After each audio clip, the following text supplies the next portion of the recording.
Dr. Ada Wells here, and I'm coming to you from Pro Balance. I'm a physical therapist, certified Pilates teacher, and also a Pilates educator, as well as an OOV educator. So once again, for those of you guys who haven't heard of an OOV, or maybe you have and you're like, what is that? That's what this is an OOV. And one of the things that's great about OOVs is that it really enhances your ability to work on balance and work on body awareness in a relaxed state. Now, here's the thing. If you are revved up, if you are stressed, if you're turning on the news and getting freaked out, your body is not going to respond as well to movement. And so one of the big tips that I give to some of my clients when they're, trying to rush through their exercises, they're like, Ada, I don't get the same result when I'm doing it at home as when I'm doing it here in the studio. And my answer to that is simple. It's that if you are desperate to try to hurry, to try to get through the exercises to, you're like, I know if I do this exercise, I'll feel better. I have to do it. I've got to go through these motions, check the box. You are not going to be in a relaxed state. And when you're not in that relaxed state, you're not going to get the results from it, okay? Instead, you need to be in a really deliberate state. So it's kind of that deliberateness of, being patient, of just letting yourself be aware of the movement. You're deliberate in when you move every body part while you're lying on this OOV, you are just keeping in mind, what is happening in my body? And am I breathing? Oh yeah, take a deep breath.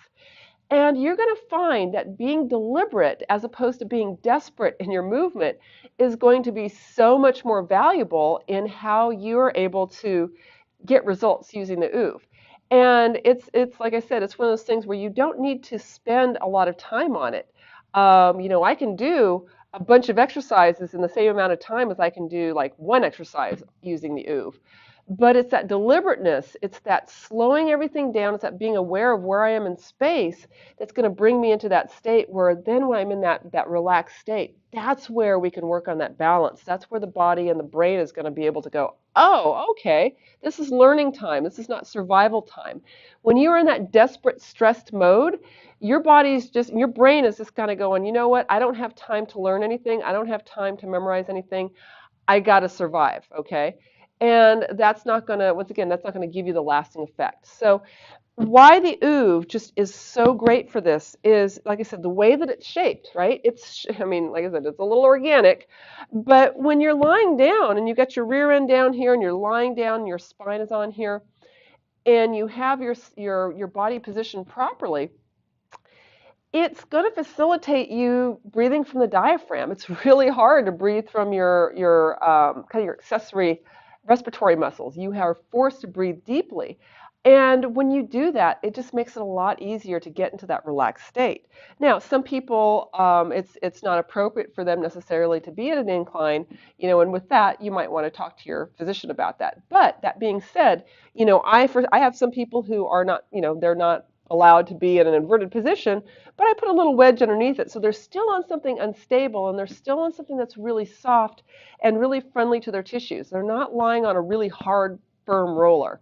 Foam rollers are great. They have their place, but they don't replace an OOV. It has there's a completely different way that you're working out on an OOV. And I think the most important thing to kind of take away from this is the fact that when you're using the OOV, you're really bringing awareness to what's happening in your body, and it also makes it easier for a practitioner who's working with you to be able to see what's happening. You can not only feel it, but they're seeing it and they can facilitate that.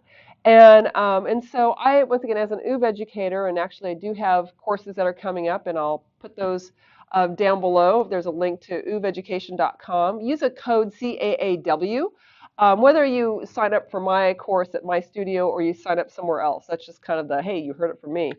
But there are courses that are designed for Pilates teachers, for fitness trainers, for rehab professionals that are, two-day, full-day courses on using this particular tool. And like I said, it's not just a prop. It's not like, oh, here are all the exercises you can do on here. It is really being able to understand what's happening to the body when you are lying on here and how you can facilitate different muscle relationships to be able to start creating some balance in the body. Because the reality is when we're walking, it's always this weight shifting, it's a rotational instability that we're constantly getting. When you're lying on the oov, you're stabilized in one plane, but you're actually working on the rotational element. You don't get that on a foam roller. The foam roller, you have to kind of go into a different plane before you even start to feel that rotational instability. And so, and on something on something that's this type of foam, it's the instability you have is in a way that it's not just charging the system like if you're on an air like on an air-filled ball and you do something, it's almost so much of a disruption that you start pulling in all the large muscle groups to stabilize, and that's not necessarily what you want to do if you want efficient movement. Efficient movement is having you being able to have that the fine-tuning control. And once again, to work the fine-tuning control, the OOV just gives you just enough instability to work on that, but you're comfortable, you're in that relaxed position, and it's really great to do that. So anyways, I just wanted to kind of give you that little tip of being deliberate, not desperate, when you are working on your exercises, and using an OOV can really help to facilitate that. So if, like I said, if you are somebody who maybe you're watching this and you're not a Pilates teacher, or a fitness trainer or an educator that's been trained in this, and you want to see somebody who is, just do a search online for, actually, I don't know if there is a resource place. You know what? On Facebook, we have a Facebook group. It's Oovers and Shakers.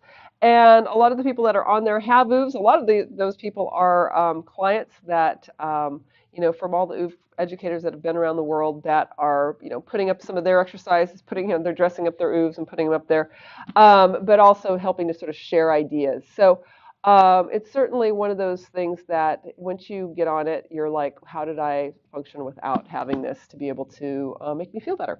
So, okay, with that, get an OOV and really take advantage of it.